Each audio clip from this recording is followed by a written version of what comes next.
হচ্ছে। আমি আপনাদেরকে আবার সেদিন বলেছিলাম, আবার আজকে বলছি, আলাদা করে প্রেস কনফারেন্স করে বলবো, পাবলিক হেলথ ইঞ্জিনিয়ারিংয়ে জল জীবন মিশনে ঠিকাদারি সংস্থা যে টেন্ডার পেয়েছে, তিনি কাকদ্বীপ স্টেট ব্যাংক অফ ইন্ডিয়ার ব্রাঞ্চে আইপ্যাককে 2021 সালে 12 কোটি টাকা দিয়েছে। এই আইপ্যাককে আপনি সাইকেল নিয়ে যে কেলেঙ্কারি পশ্চিমবঙ্গে আছে, এই যে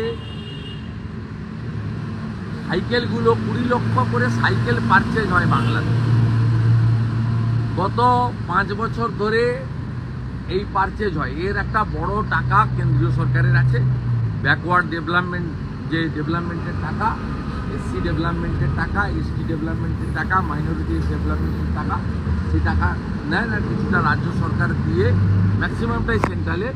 আপনি এক একটা সাইকেল কিনেছেন 7,948 টাকা, 5 বছর সেম রেট নেই। আমার কাছে পূর্ণ তথ্য আছে, আমি আবার বলে দেব।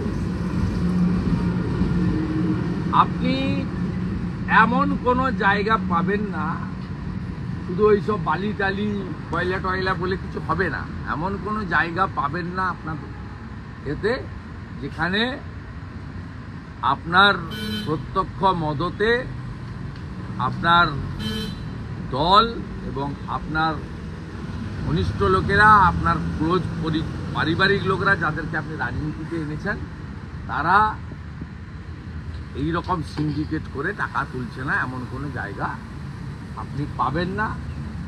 আপনি বিরোধী দলনেতাকে আহ্বান করুন, যদি আপনার নোটিশে না থাকে, আমি তথ্য সরবরাহ করার কাজ আপনাকে করব। কিন্তু তার আগে ইলেকটোরাল বন্ডে আপনি যে সমস্ত চিটিংবাজের টাকা নিয়েছেন বৈধভাবে, যার প্রমাণ নেই, যা চোখে দেখা যাচ্ছে না, সেটা আমি বলবো না, বৈধভাবে যে 1600 কোটি টাকা আপনি নিয়েছেন অবৈধ সংস্থাগুলির কাছ থেকে, হলদিয়া এনার্জি অবৈধ নয়, তারা মনোপলি বিজনেস করে, তারা তাদের মনোপলি রাখার জন্য দিয়েছে, কিন্তু বাকি যে রিয়াল লটারি, মার্টিন লটারি থেকে সমস্ত মাফিয়াদের টাকা থ্রু ইলেকটোরাল বন্ড বৈধভাবে আপনি নিয়েছেন।